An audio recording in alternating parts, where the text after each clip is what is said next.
Hey, all you cool cats and kittens. It's Carol Baskin from Big Cat Rescue.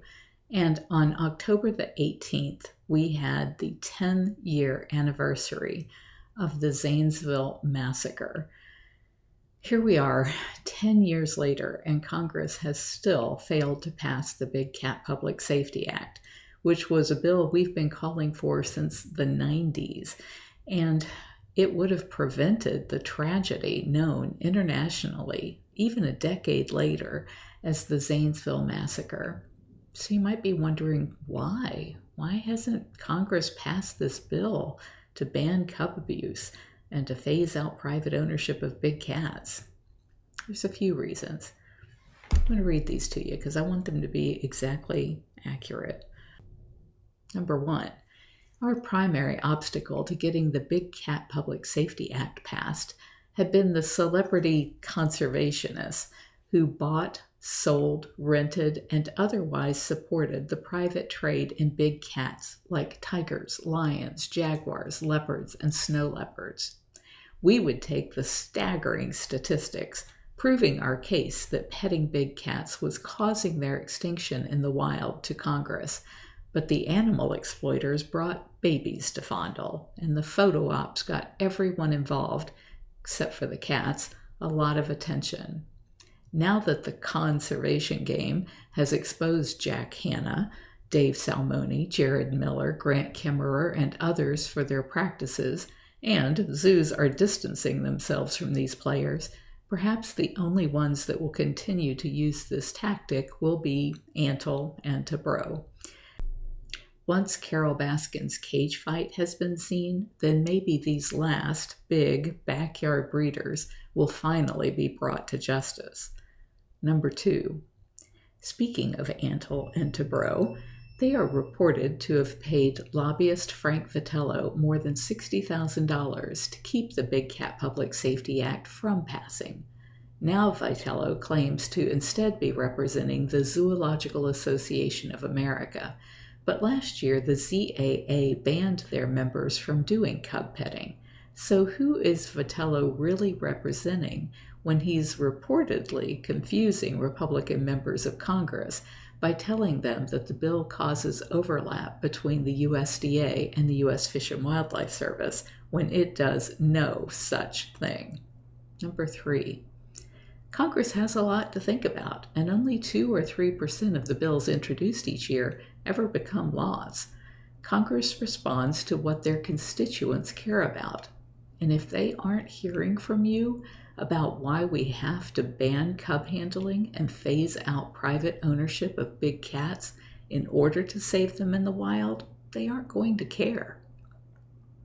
You would think that with over 95,000 people on our mailing list and over 3.6 million fans on Facebook, that we could generate some serious numbers when it comes to getting people to contact their member of Congress and say, please champion the Big Cat and Public Safety Act.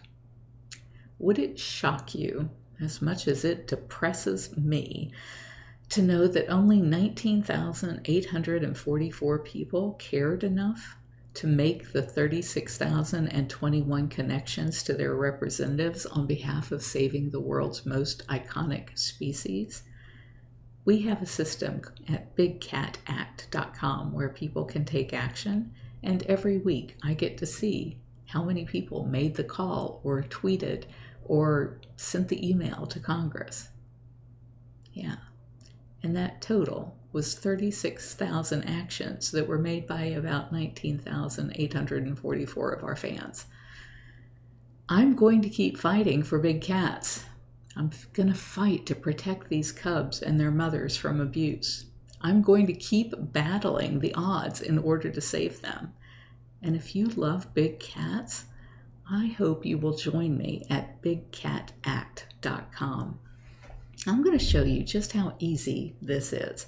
So you can either go to bigcatact.com on your computer or on your phone, or you can text CATS to 52886 and hit send.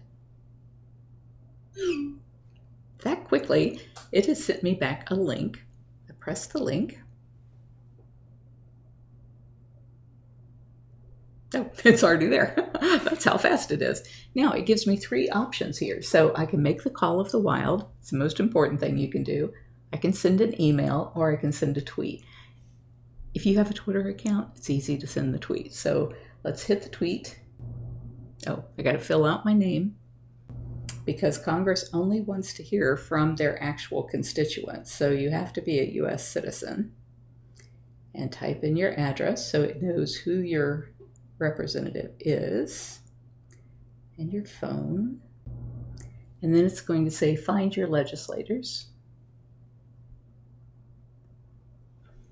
And then it already has filled out here what your tweet is going to say, so you don't even have to think about what you're going to say. It's great if you do, but you don't have to.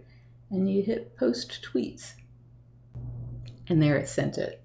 It sent a little green button saying, thank you for posting on Twitter. And then you can choose the email function. And it's going to ask for your title. That's like Mr. or Mrs. It makes you do that. And then it's already got your information in because you just filled it in. So you just hit send email. It'll show you what the email is going to say. You can change it if you want. Hit send email. So now you see I've done the Twitter, I've done the email. Now I'm going to do the one that's so scary. People are just terrified of this. This should be like its own Halloween show that people are afraid to contact their member of Congress. And it's not scary. If it just terrifies you, then do it after hours. Do it on the weekends. You're just going to get an aide who's like hardly even legal age sitting behind the desk, and all they want to know is, are you for it or are you against it? So I'm going to say call. And what it's going to do is it's going to dial both of your senators and your representative in succession. So you want to stay on the line because after each one, it's going to go to the next one. So you come down, see who they are, and then just hit call officials. Hi, my name is Carol Baskin. My zip code is 33625, and I would like to ask Senator Rick Scott to sign on as a co-sponsor of the Big Cat Public Safety Act. Thank you very much. So now I'm going to hit star. Hi, my name is Carol Baskin. My zip code is 33625, and I would like to ask Senator Rubio to co-sponsor the Big Cat Public Safety Act. Thank you very much. I'm going to hit star again. Now, Kathy Castor is already a co-sponsor, so I'm going to thank her for being a co-sponsor. Hi, this is Carol Baskin.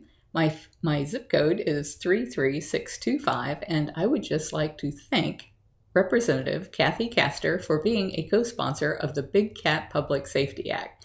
It needs to come to the floor for a vote, and I hope she will be a champion for this bill. Thank you. Bye-bye. It's that easy. That easy. And because I really want to get this done this year, I've been reaching out to you since the 90s, asking you to help me get this bill passed.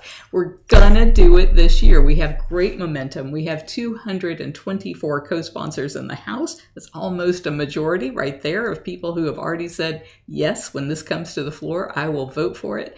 And we have 32 co-sponsors in the Senate as of today, which is October the 20th, and more people are jumping on every day. So we really need to get a hearing and get this done this year. And what I'm going to do is every Wednesday from now until Congress leaves on recess, which usually happens around Thanksgiving, I'm not going to do a drawing. I'm going to do it for everybody who makes a call or email or tweet.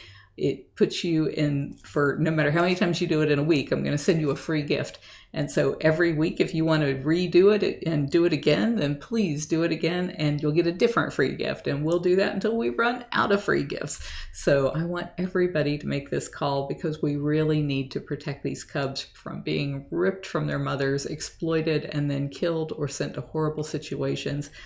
This is the time to end the abuse. Nobody needs to get their hands all over baby tiger cubs. They belong to their moms. They belong in the wild. And you can help us do that by supporting the Big Cat Public Safety Act. Thank you so much for being such cool cats. Mwah!